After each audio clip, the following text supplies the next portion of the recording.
we start by having the feet under our hip joints, not hip width like this, but under our hip joints. Then what we're going to do is we're going to bend the knees, softening them just a little bit. I'll turn to the side so you can see here. So not straight like this, locked, but I'm just going to soften them a little bit. You can see when I bend the knees how that kind of brings the hips down as well. Yeah, that's what you want to do. So you want to soften the knees. Then next, you're going to gently activate your lower abs. You'll notice when you activate the abs, the spine will tuck down just a little bit. So the tailbone is downward like that. Yeah? That's what you want. Rather than this, where the tailbone sticks up, that could begin to hurt your lower back. You definitely don't want to do that. So you want to keep that little activation there, keeping the tailbone down. Then you're going to have your chest gently lifted up, shoulders down and relaxed.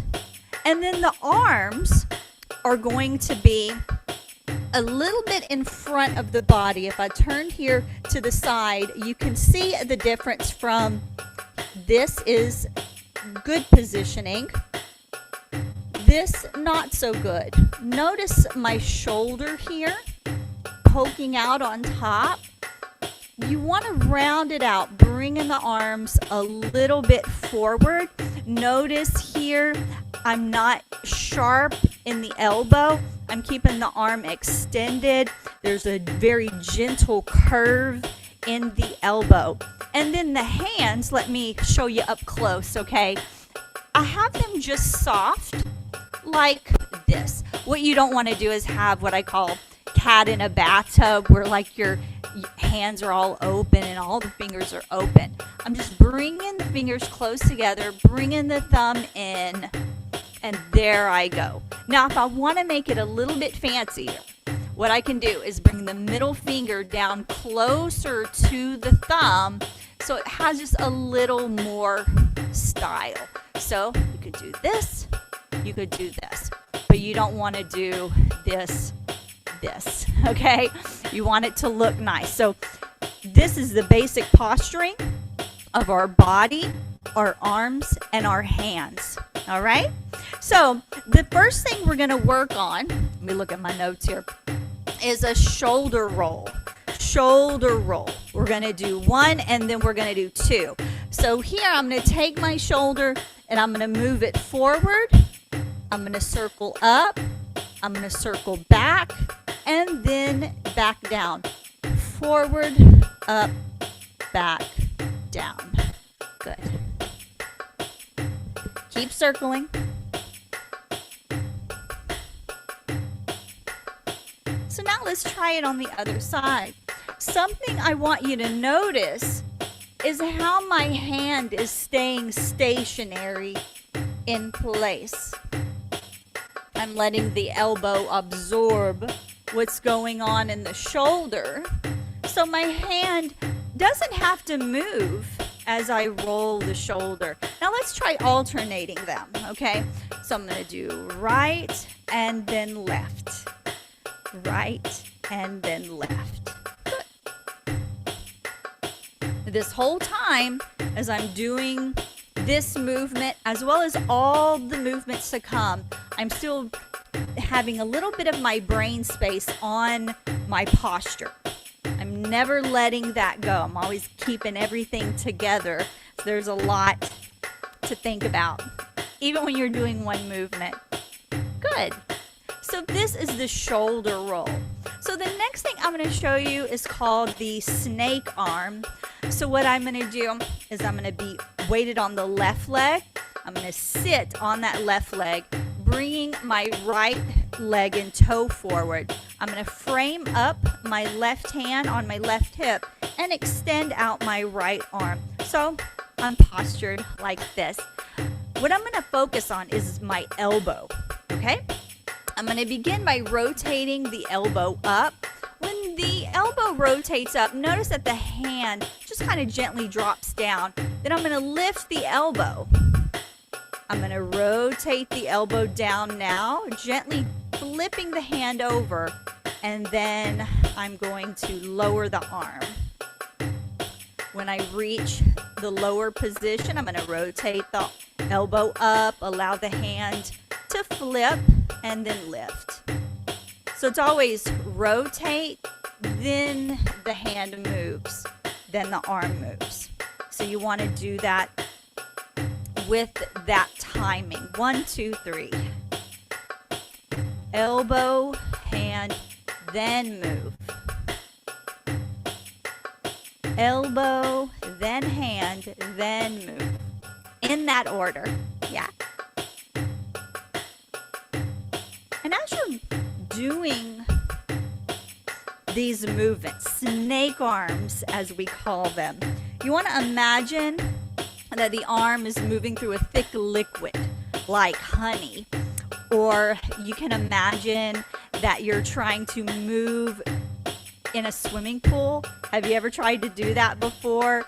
You feel that resistance of the water, right? You want to use your mind to recreate that resistance so the arms don't look like they're just flopping. You want to look like they're filled with movement and intention. Let's try it on the other side now. So I'm going to be weighted over here on the right, sitting on that leg. I'm going to frame up over here and extend that left arm out. Roll the elbow up, hand flips, then I lift. Elbow, hand, then I lower. Yeah. Again. Feels like I'm moving it through a liquid. And I'm also aiming towards the front corner of the room. So if I turn to the side so you can see, I'm not directly out to the side. I'm coming a little bit forward in relation to my body. Because when you do it out like here, you really strain the shoulder. You don't want to do that. You want to keep the angles of your body more rounded than sharp. Yeah? Very nice. All right. So now we're going to go to the next movement. We're going to go to head slides, okay? So starting up here, checking our posture, making sure everything's okay below. We're going to think about moving our head horizontally from side to side. Now, you don't have to move it that much. It could be just an inch or an inch and a half, okay?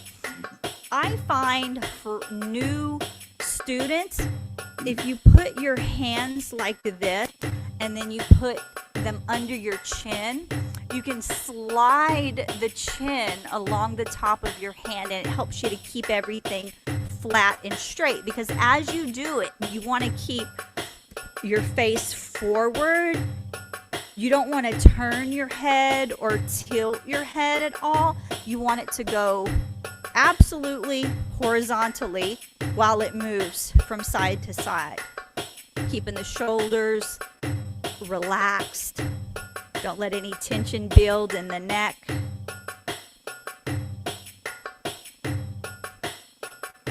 So this is our head slide, yeah? The next thing we're going to be doing is a chest or a rib cage slides. It's the same concept. We're trying to move the body horizontally. So what we're going to do is focus down here on the bottom part of our rib cage. Over here on the right side, I'm going to push that part to the right, then I'm going to go to the left. So notice how my whole upper body here is moving along squarely. My chest is staying even. I'm not tilting like this. I'm going just far enough that I'm able to keep everything flat without then tilting. Yeah? Everything stays flat. Good. You can see up here, the shoulders are staying down and also flat.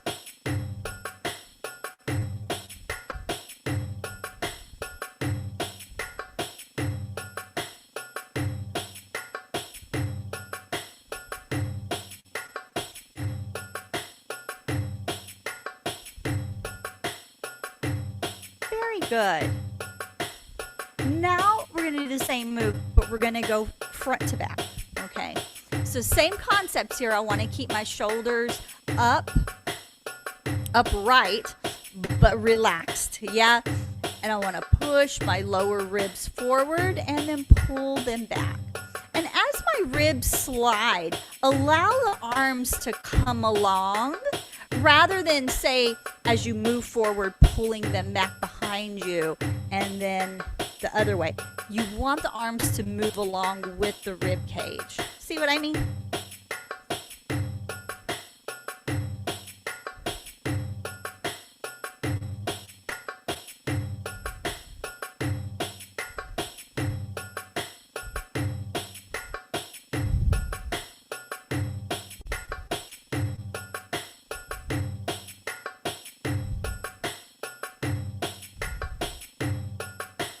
So those were the rib cage slides. Now we're going to take it down the body to the hips. So here, I'm going to focus on the top of my pelvis, right here on the top of my hip bones. And I'm going to push that out right and then left. Notice how my ribs are staying over my feet. They're aligned over my feet, and my hips are going outside of that alignment. Now, one tip here is to make sure that you're keeping your legs relatively straight, because if you start to bend the knees, you're going to get some tilting in the hip, and you don't want that to happen. You want to keep everything square and upright and just push the hip out from side to side. You don't want it to be tilting or dropping at this point. We'll be doing that later, but not right now. Here we just want it to be moving horizontally. And tonight, all these moves that I'm showing you are building the foundation of all the rest of the movements that we use in this dance form. So it's so important to really build these skills. If you have an interest in learning and doing more of this dance, you got to spend the time in the beginning to really get these very, very good. Yeah. So now we're going to do, instead of side to side, we're going to push the hips forward and back. So Nancy, when I was doing that, they were relatively straight. Yeah.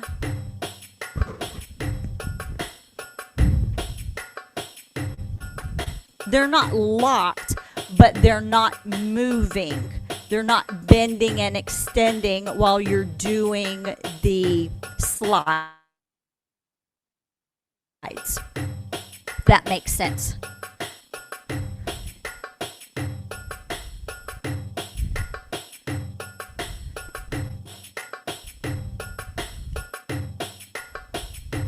So here, as I'm sliding forward and back, I'm keeping a little bit of activation in the belly here. This helps to keep the tailbone down slightly rather than doing this where I'm tilting the pelvis as I slide back. I want to activate here and keep it down.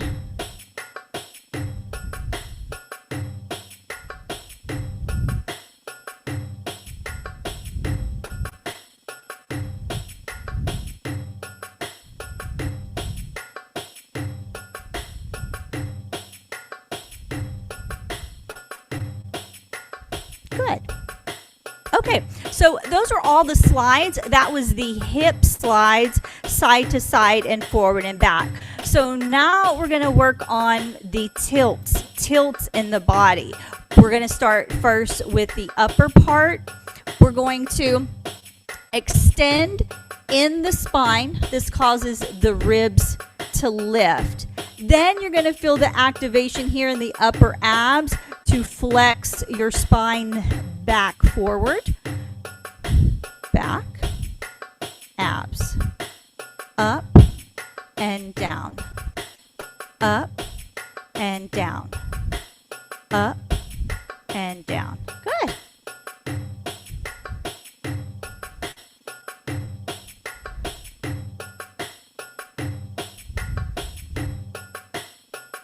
So as you're doing this, make sure that you are breathing, because when you are lifting and dropping your rib cage, you are coming down right onto your diaphragm.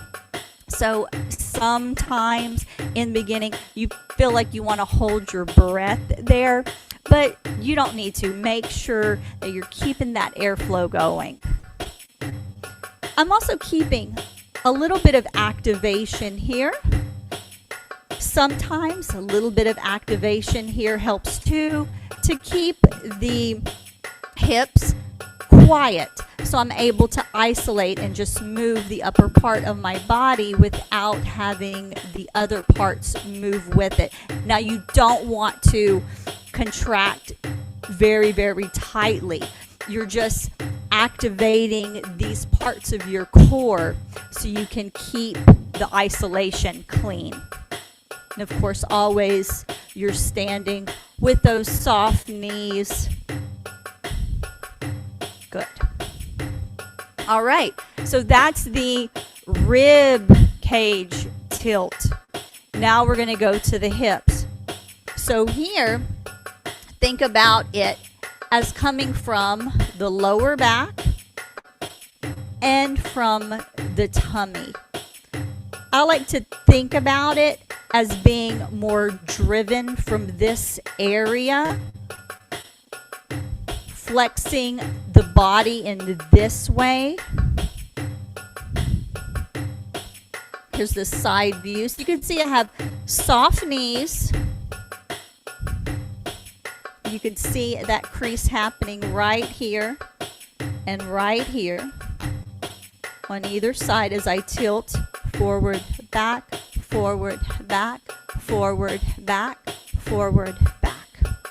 Now, this isolation, I'm feeling lifted in the rib cage. Yeah, I'm feeling strong around here. This helps me to separate my two halves, so I'm able to maintain the tilt of the lower body, but still remain quiet in the upper.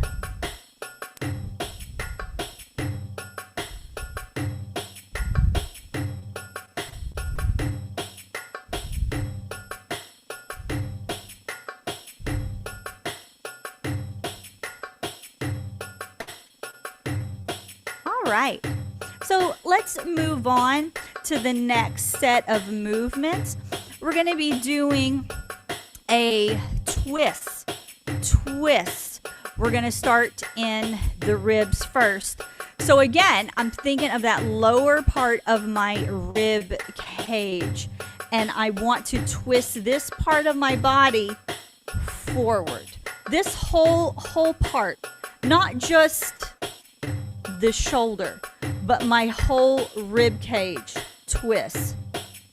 Then on the other side, twist, twist, twist, twist, twist, twist.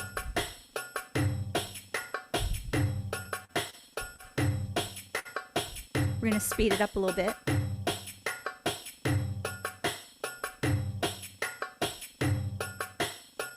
As you're twisting, think about allowing the shoulder joint to do its job. Let it relax a little bit so the arm is able to freely move in the joint, because you don't want the arms to come along with you as you twist. You want the ribs to be able to oscillate on their own while keeping your arms quiet out to the side. I'll turn a bit so you can see how that's working.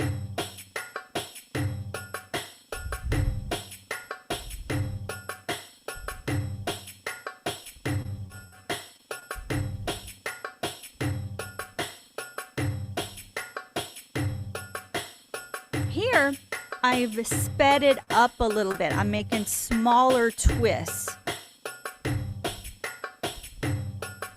So even just that one move, that twist, has different stages that you could use it just as an accent. You could use it in something where you're trying to catch multiple sounds, or you could have it as a shimmy as well. All right, so now we're going to take it down to the hips, okay? So here, again, you want a straighter leg, not locked out, but not too bent either. And you want to hold it in that just neutrally soft position. And we're going to take the right hip here and we're going to twist it forward. Then the left side.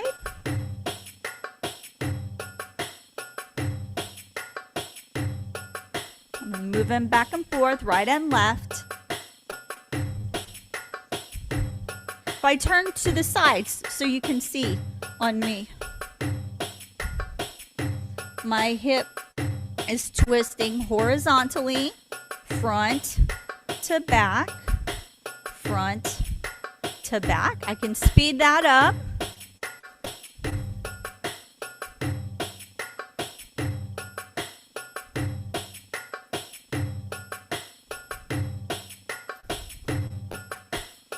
Now I can increase the speed, bring the size of the twist down, and then we have our twist shimmy.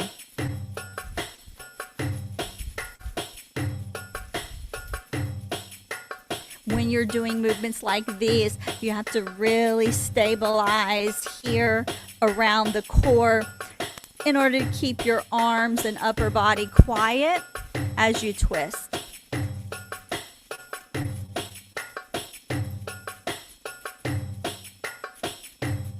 All right, so now we're going to look at undulations. So an undulations are a combination of the slides and the tilts.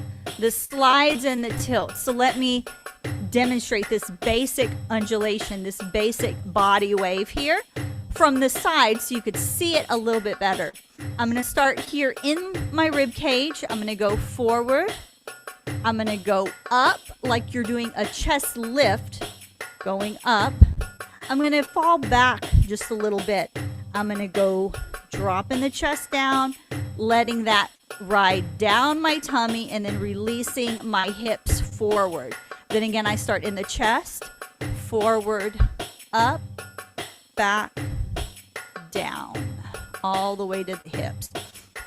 Now, this undulation is just a basic undulation. There are many different ways to also teach and to break down an undulation.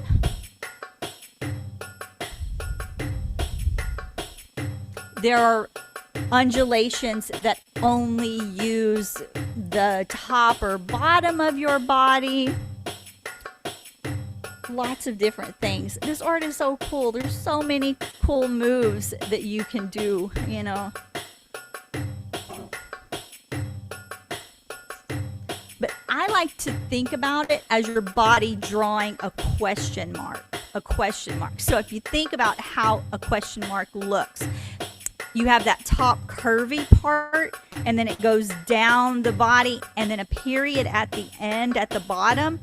Your body is kind of replicating that movement where you first you go forward, right? And then you draw the top part of the question mark, and then you go down the body of the question mark, and then the little period at the bottom.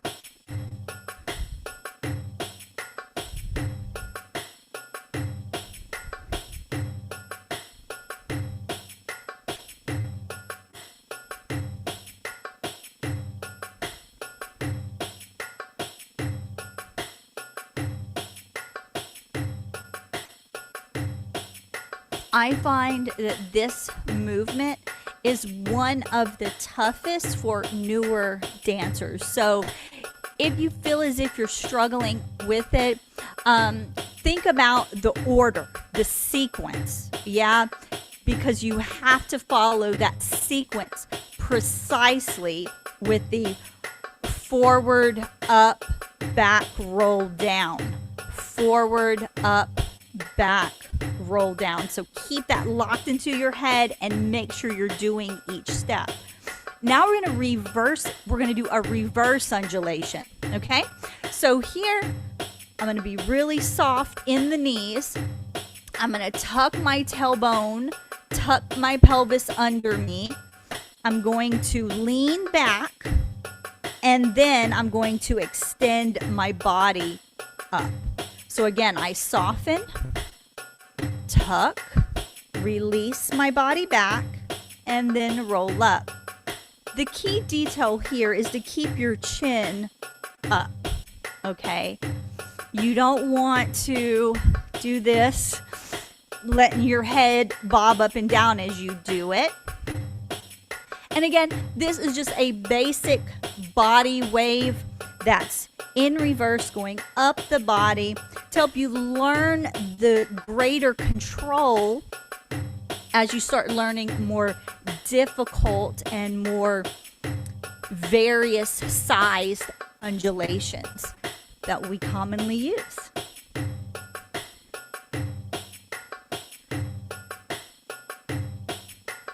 I'll show you from this side.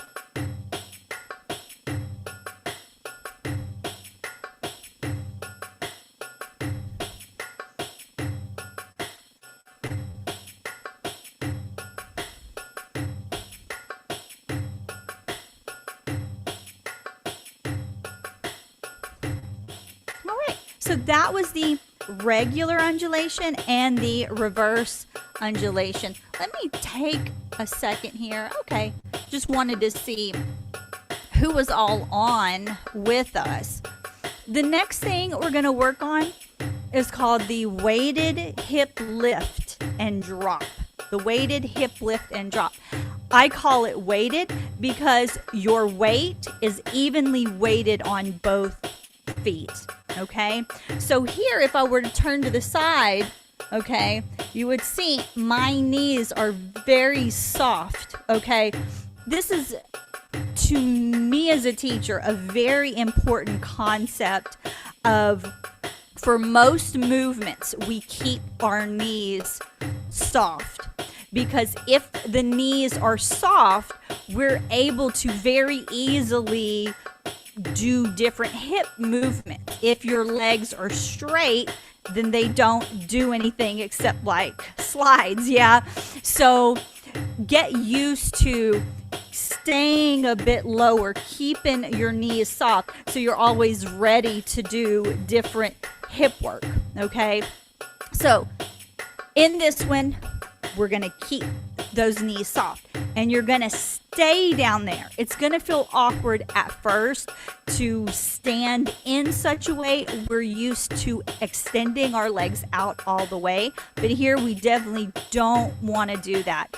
So again, you're soft in the knees, and I want you to think about having your weight equal on both sides. Okay, what I'm going to do is I'm going to extend the right knee over here just a little bit. You're going to see that that's going to cause the hip to move. If I were to just work that leg, you can see not ever extending it all the way, but I can cause that hip to move up and down. Yeah. So here, if I extend this one, but I bend this one, then it offsets even more. So I can alternate and cause this right here to happen, this weighted hip lift. Now, different teachers use different names, okay? It's not right or wrong at all, but I have chosen certain names to use in our program here at Ahlam Academy. So don't feel like if you've taken other classes that it's like, oh, it's called something else.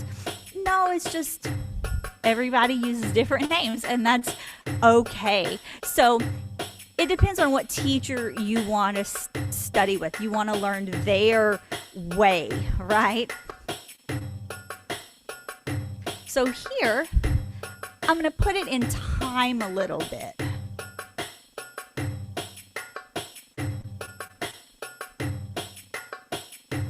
Yeah? Up, up, up, up, up, up, up, up, up, up, up, up. going to turn just a little bit so you could see it from a different angle. Notice how I'm keeping my weight even on both feet. I'm not pushing the weight. If I shifted the weight, you would see my hips move from side to side. I'm trying to get the illusion that my hips are acting like pistons in an engine. They're moving straight up and straight down. Yeah? So that's the lift when the hip is going up. Now I can switch and I can bend the knees, emphasize the bending of the knee, and get a drop instead, like this. Drop, drop, drop, drop, drop, drop, drop, drop. I'm also, see if I'm dropping on the right, I've got a little more activation over here on the left side of my body. Helps me to pull that hip down on the opposite side.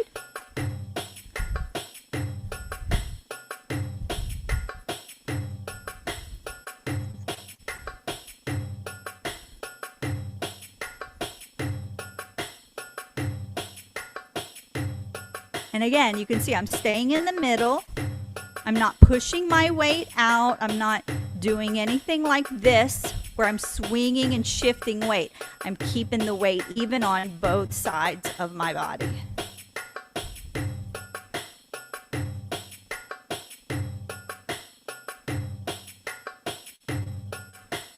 All right. So that was the weighted hip lift and the weighted hip drop. So now I'm going to introduce you to the unweighted hip lift and hip drop. And I feel that these movements are some of the most quintessential within the dance form. Like if you see Egyptian dance, you're going to see this move. Yeah, a lot. It's a very common move, so it's a good one to get. Okay, so what I'm going to do is I'm going to turn my body on the diagonal, and I'm going to have all my weight on my back leg. I'm going to sit onto that leg. So if I scooted that one over, you would see it's bent, it's soft. I have the right leg here in front of me. Now, why I want to stand this way is because it will put my hip more forward, so that way you can see it better. Okay, if I were like this, you can't see it as well, right? So I'm going to turn here so you can see it. So here, again, I'm sitting a bit on that back leg. I'm going to activate my waist. I'm going to squeeze here. That causes the hip to lift up. Then I'm just going to release it back down. Okay, so I lift it up and I drop it down. Lift, drop, lift, drop, lift, and drop. And there are different ways of even executing this move. Like you could be soft, yeah, you could be very precise, technical, okay? So play with the movement, see what you like.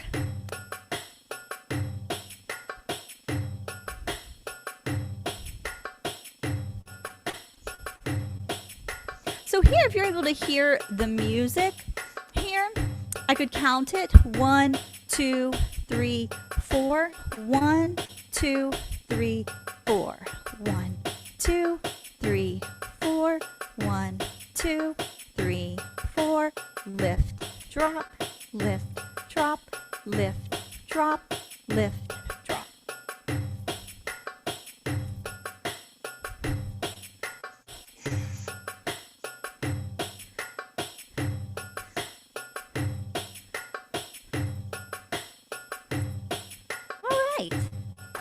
Let's try it on the other side, okay? So again, now I'm on this leg, and on the back leg, I'm going to sit into it a little bit, and then I've got this hip forward, the front foot forward. Now I'm going to go into it, up, down, up, down, up, down. Lift, drop, lift, drop, lift, drop, lift, drop.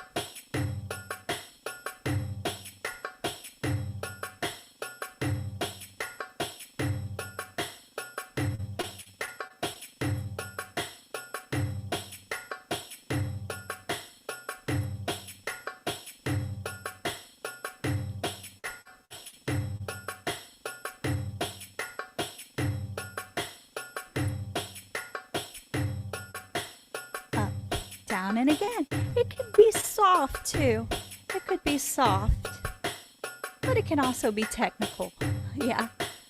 Up, down, up, down, up, down.